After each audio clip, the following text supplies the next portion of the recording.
Hey there, it's Kristen. And before we dive into today's episode, I have a tiny favor to ask.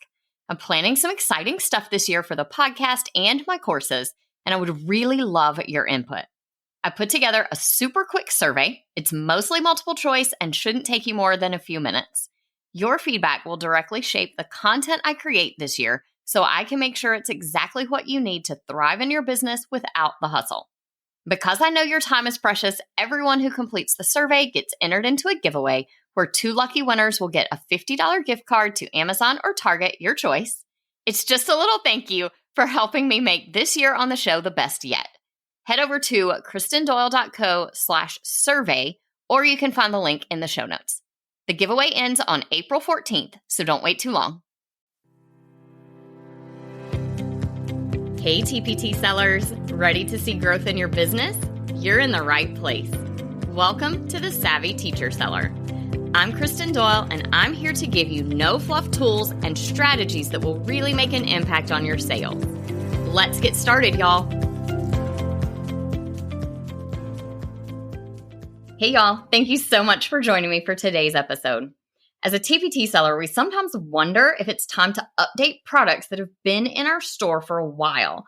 So today's episode is all about the 3 signs that you need to update your product ASAP. Let's dive right in. The first sign that you need to update your product is if your product does not have a preview. As TPT is changing their search algorithm, they actually announced a couple of weeks back that products with a preview will show up higher in search results than products without one.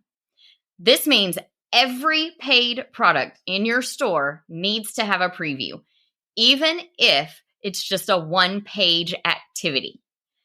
Now, TPT will still let you publish a product without one. But because they are factoring this into the search algorithm, in my eyes, this is no longer an option for your store. You absolutely need a preview on every single product. Now, when it comes to previews, I am absolutely loving shifting my own product previews to a widescreen presentation size.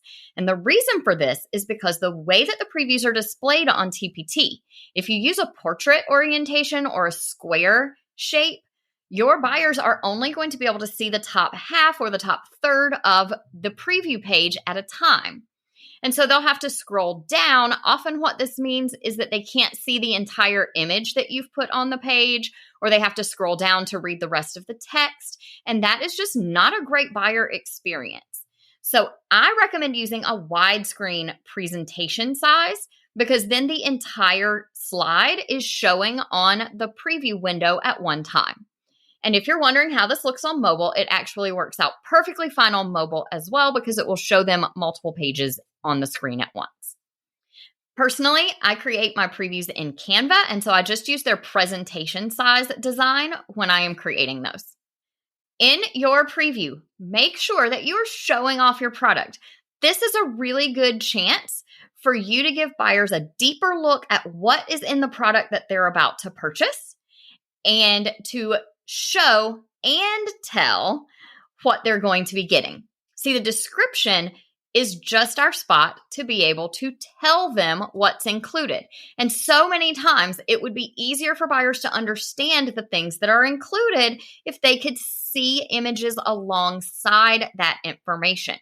So don't be afraid to repeat parts of the product description in your previews. It really can help teachers to imagine using the resource and understand what you're saying in the description. Not to mention, buyers are very visual, and so showing rather than just telling can make a huge impact. All right, sign number 2 that it is time to update your product is if there is chevron on the cover.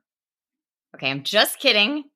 Kind of. There might still be a time when it's okay to have a little chevron in the background of something. But in general, we all know that chevron used to be super popular and now it is outdated. If your product looks completely outdated and it's not converting well anymore, then it might be time to freshen it up. If you cringe every time you get a sale notification, it might be time to freshen up this product. Now, when you do this, Your product content is probably already great, and all you really need to do is freshen up the style that you are using so that it fits with what people are using currently. My advice is when you are making these updates, try, instead of leaning into current trends, try to choose a style for the product itself that is going to be timeless so that you don't have to come back and make a huge update to your product again in a year or two to try and constantly keep up with current trends. The exception to this, of course, would be things like classroom decor, where the trend is what you're selling. But for regular classroom products that don't need to be trendy, I would encourage you to choose a timeless style when you're making your update to the product content so that you don't have to keep coming back and updating it over time. The good news is what is currently trending is pretty simple design styles, and that means that will likely continue to be trending for a long time, and if you're using those now, they will look timeless. If you want to incorporate some current trends, then you can always do that with your cover and your thumbnail images. That's a great place to keep things trendy without having to go through and update your entire product. Personally, I know that I update my covers and my thumbnails far more frequently than I update the content of the product inside. And the reason I'm able to do that is because I have set the content up inside so that it is timeless and it will work no matter what the trends are. And then I'm able to make my covers match what's currently trendy and popular. Now, sign number 3 that you might need to make an update to your product is if your sales of a product have decreased. So if you have a product that used to be a bestseller and it no longer is selling well, then it might be time to take a look at making some updates to the content itself. I say this currently in October of 2022 with a caveat that over the last few weeks, TPT has been doing some search algorithm testing, and that has kind of jumbled all of our sales up a little bit. We're seeing sales of older products that hadn't been selling, and some of our best sellers are dropping off a little. So until that sort of settles down, I would look at more historical data. I would go back prior to August of 2022 and look at a little bit older data before those changes were in play. If you had a product that was selling amazingly well in 2014 or 2015, and it's just not selling anymore, give it an objective look. See if the content is still relevant. It may be that the content just isn't relevant anymore, or teachers just aren't using this type of product anymore. And if that's the case, then you can either leave it in your store if it's still selling a little, or you could deactivate it if you don't want it there anymore. But if the content is still relevant, then it's time to give your product a glow up. Look at what you can do to make your product more appealing to buyers today. That might mean adding a digital version, or it might mean adding a few additional elements like rubrics and answer keys and things. Maybe you just need to beef up the actual activity a little bit and provide more options for teachers. Or it could be that you just need to update the style of it. Either way, if your sales have decreased over time, that is a big hint that it is time to go in and make some updates to your product. To recap, your 3 signs that you need to update your TPT product right now are if it has a missing preview, and I would say this is your top priority as of right now.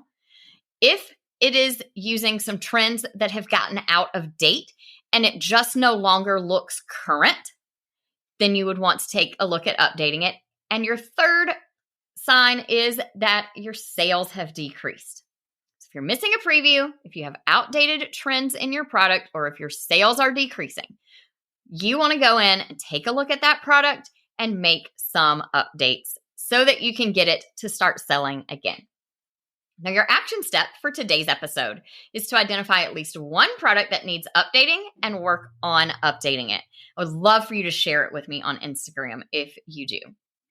Thank you so much for listening to this episode. If you loved these quick tips for when to update your TPT products, make sure you click subscribe and leave a rating and review on the podcast. I really appreciate it.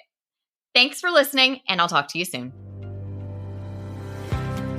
I hope you enjoyed today's episode. If you did, please share it with another teacher seller who would also find it helpful. For more resources on growing your TPT business, head to kristendoyle.co/TPT. Talk to you soon.